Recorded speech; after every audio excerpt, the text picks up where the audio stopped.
A more obscure cartoon that I have not seen mentioned quite so often is Battle of the Planets.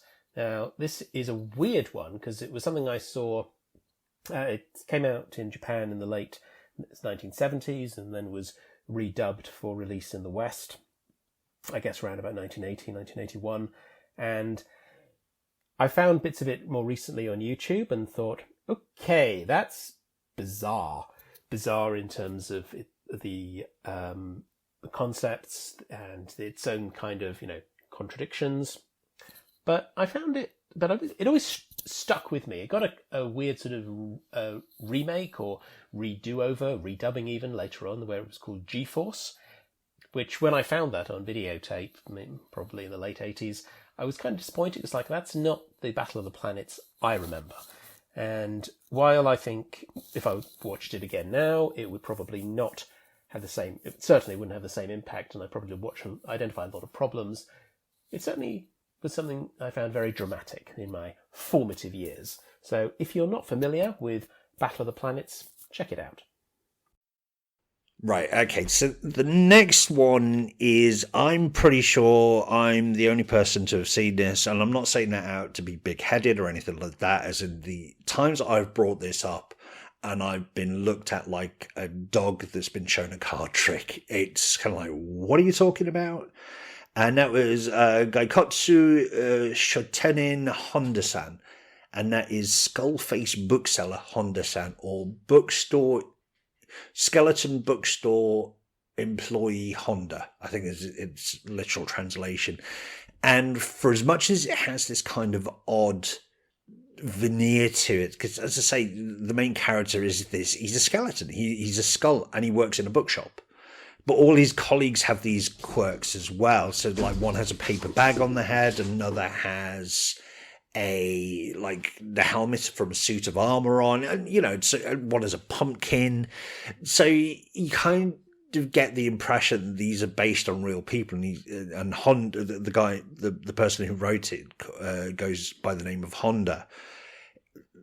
You kind of get the impression it's based on real life, because some of this absolutely hits. And I mean, anyone who's ever worked in retail or customer service or anything like that will identify with this show on such a level that absolutely wonderful. It kind of that day to day, those crazy interactions you have, a lot of the corporate spiel that comes out, and you're kind of sitting there and you just think, this is a job. I just want to get paid. I'll do my best whilst I'm here, but you can't make me have faith in whatever it is I'm doing. This is not a career for me. It's a job.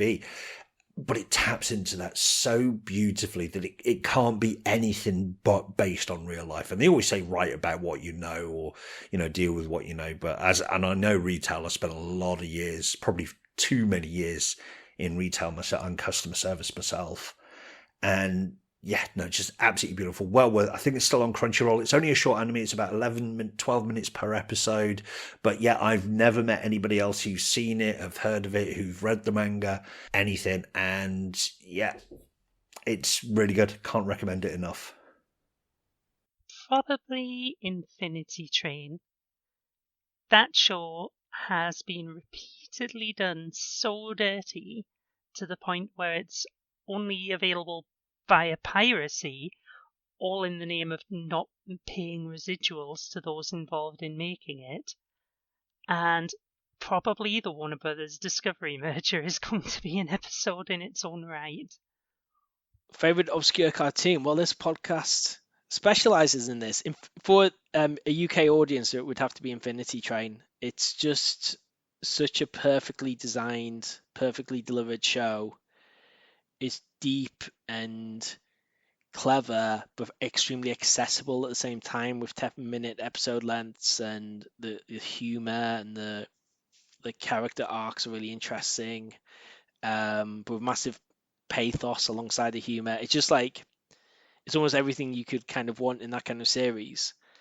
So just go and watch it. It's just frustrating that it's relatively unknown in the UK, although I think it's starting to build that reputation more, at least. Another shout out, which we've covered on the podcast too, Over the Garden Wall. It's just a 10-minute episode length too, very accessible, gothic, earlier 20th century American vibe. Weird, wonderful, witty. Can't think of another W, but it's great.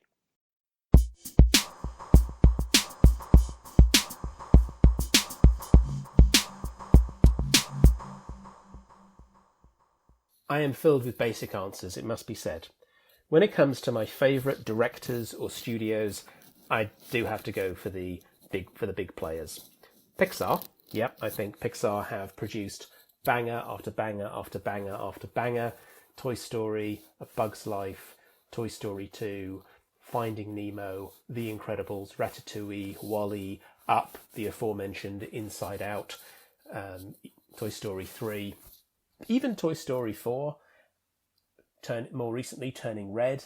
These are not only films that are pushing the boundaries of animation and taking it to strange new places, but are also using the medium to explore ideas and concepts that animation truly allows for. Things like Inside Out and Soul that can put terribly complex concepts on screen in a manner that is understandable and accessible for all ages. It's something that I think really manages to push for the idea that this is true family entertainment. It is something anybody can enjoy and appreciate. And top among the directors there has to be Pete Docter, who gave us Monsters, Inc. and Up and Inside Out and Soul. Here's somebody who really uses the medium of animation in some extraordinary ways. Of course, that's using computer animation, and to think more about handcrafted, I have to go with Studio Ghibli and the extraordinary artist that is Hayao Miyazaki. From My Neighbor Totoro to Princess Mononoke to Spirited Away to Pompoko and Howl's Moving Castle, Miyazaki is an extraordinary artist who uses animation, I think, in a way that is just as creative as, say, Pete Docter and Pixar, but also in a way that is entirely of its own. Maybe this is my, particularly Western perspective, seeing something from another culture and saying, well, that's something different that I don't entirely understand because I don't have the cultural reference points, but I certainly appreciate it as something powerful and dramatic. When I was maybe 10 or 11, I remember stumbling across a Laputa, Castle in the Sky, just showing on TV one afternoon, and I didn't know what it was, I didn't know what to expect, and I was blown away. It wasn't until years later that I found it again. I was like, oh, right, that's how it started, and that's what it's all about. Damn, this is some impressive work. I mean, if we're talking some of the giants, it's when it comes to directors and studios, it's really hard to look beyond Hayao Miyazaki and Isao Takahata. Come on, the influence they've had, certainly even on the West, and it's an event every time Studio Ghibli kind of release a film. Ghibli, you know what, I don't know. But it is very much an event when they release it. So they're always kind of being up there. But that's a bit like saying Steven Spielberg is the greatest director. He's not, but he kind of carries a certain gravitas with him when his names come up. So obviously a lot you can kind of lump in Makoto Shinkai, Mamoru Hosoda as well, Mamoru Oshii as well. Ghost in the Shell was a massive influence. However, if I'm looking at one favourite, and probably the one that I've gone back to, and I'm not a big rewatcher, but all of his two of his shows in particular, this guy's shows in particular, have really been watched to death as far as I'm concerned. And that's Shinichiro Watanabe, the genius behind Cowboy Bebop and Samurai Champloo. His fusion of animation and music is just sublime. I mean, I even Carol and Tuesday, which was kind of one of his more recent works, was absolute perfection. And I was in a band for a very long time, so I kind of got a lot of the themes it was going for. And yeah, it's just his fusion of those is just of music and animation. He can just make you feel in a scene that would be throwaway in any other show. But yeah, just absolutely fantastic. It's just that when the opening to Cowboy Bebop, I mean, come on, that is wow. I mean, the blood's pumping, even when it kind of switches to something kind of slow and plodding, it's absolutely brilliant. So when his name is associated with a show or a feature, I'm there straight away. I'll give it a go. Maybe he doesn't always hit the highs of those other shows, but when he's good, I don't think there's anybody better. And as for studios, I mean, I've already mentioned Madhouse, who always creates something beautiful. UFO Table, again, they kind of really go for that high concept idea. And you got to shout out Kyoto Animation as well, for even though they kind of faced that tragedy a few years back. I mean, look at something like Violet Evergarden. It's that could easily descend into nonsense. Somebody who writes letters who's got no arms. But there was an episode of that first season where I remember being on a train watching it. I was coming home from work, so this is pre-pandemic, and I started crying. Now you got to bear in mind, I'm 6'4", I'm bald. I don't come across as somebody who's kind of in touch with his feelings from the outside, but. It was funny because I remember somebody leaning over going, oh, do you want a tissue? And I was like, no, it's hay fever. I'll be all right in a minute. So but it absolutely just, and this is in the space of 25 minutes. It just managed to take me through all the emotions. And yeah, so yeah, Kyoto Animation, definitely a favourite. And as soon as a show of theirs comes up, I will take notice. But the same, as I say, with Madhouse, UFO Table, or companies like that. Favourite directors and studios? Well, our podcast is named after him, Satoshi Kon, who very sadly passed away in his 40s, who was just this visionary director. Well, not just director, like he was a great animator and things like that, but he became a director, and he was just incredibly creative and clever. And the nice thing where like his films are always like quite weird and interesting in that sense, but also like really deep in the service of ideas as well, and not just for being superficial, which I appreciate. And he would have done so many more amazing films and series. It's such a loss to the world. Another shout out to Masaki Yuasa. Similar vibe in just the weirdness and whether it's good or bad, I'm typically not bored by whatever he does. Like only he can make a ping pong show so weirdly intriguing and engrossing.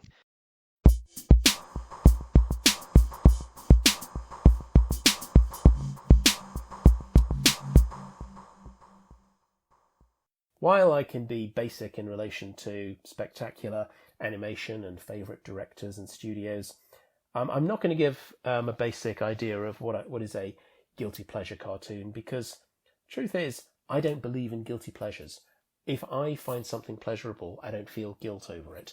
And if I do start to feel guilt, then that's actually impacting on the pleasure. So, I get asked quite often, what's your favourite guilty pleasure? Insert category here. And in all honesty, I don't have one. That said, I do feel I have a mitigated pleasure, because I feel a bit silly when I do seek out these things on YouTube. The aforementioned Transformers from the 80s.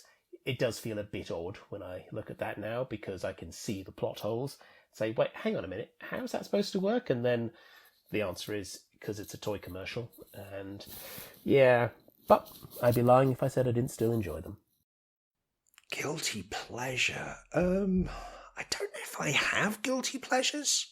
I know that's kind of become a bit of a standard answer, but I'm kind of too old to care now, really, what other people think, and I don't feel guilt about it. I mean, I suppose if there was a show that people wouldn't expect me to like, there was an anime a few years ago called High School Girl, which is a bit of a romantic comedy, but it's kind of around the world of video games in the late 80s, early 90s, when I was really into it, sort of like around about the SNES, Mega Drive, going into the Sega Saturn, PlayStation kind of era.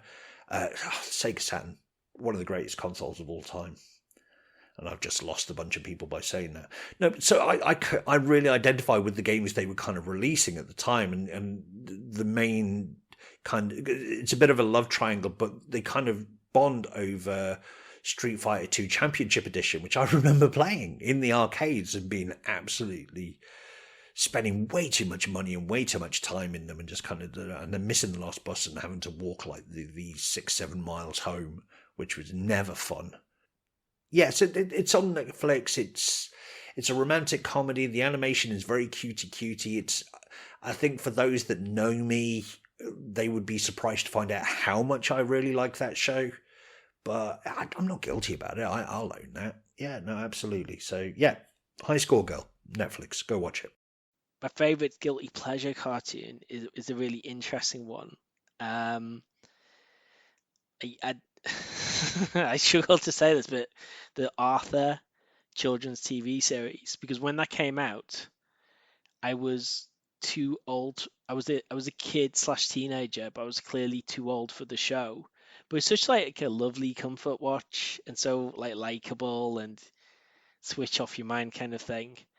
At the opposite end of the scale is probably when I was an older teenager, I hasten to add, was Elfen, which is an anime which has some like slightly, let's say, inappropriate content, and I think when I look back, it wasn't actually that great a series, but it felt like an exciting new anime at the time, and it's not a great reflection on myself. But anyway, there you go.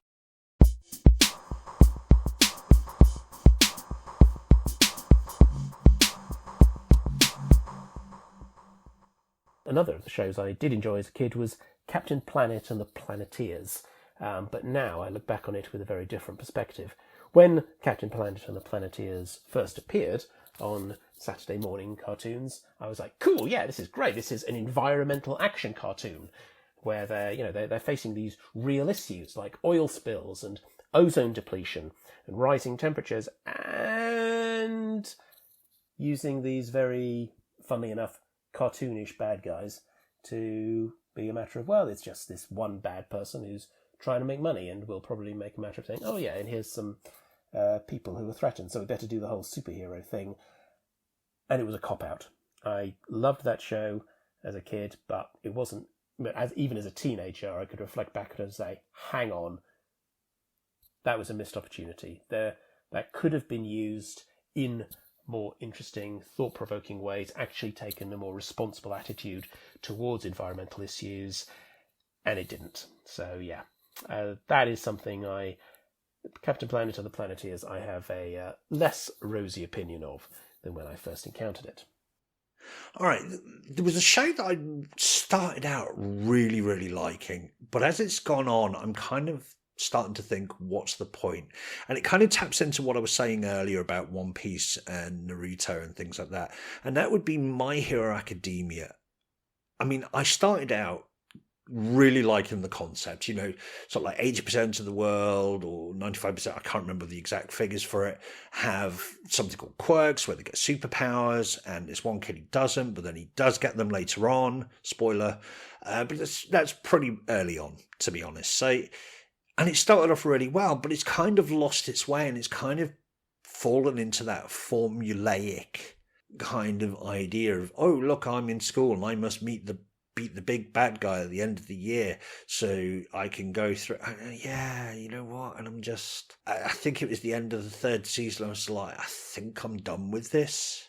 I mean, I may catch up with it again at some point. As I say, there's a lot of really likable characters, but it just, I think it was when they did the school concert and he'd just been fighting a magician or something like that. And it was, yeah, I was out. So yeah, I really changed my mind on that one. It went from absolutely, this is great, to Yeah, it's all right.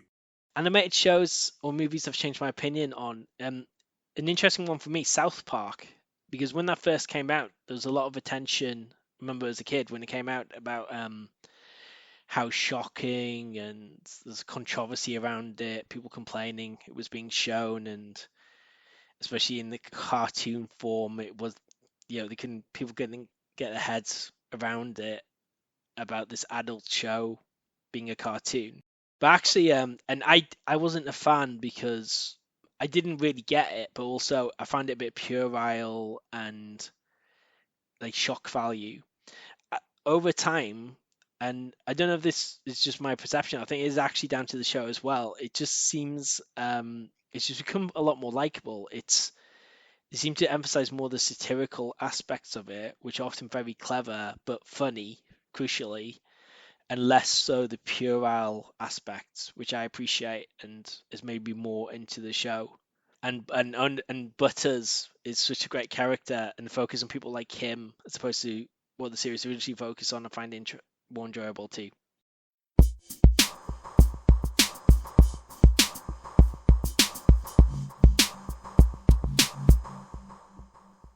It's possible that in time I will think differently about this.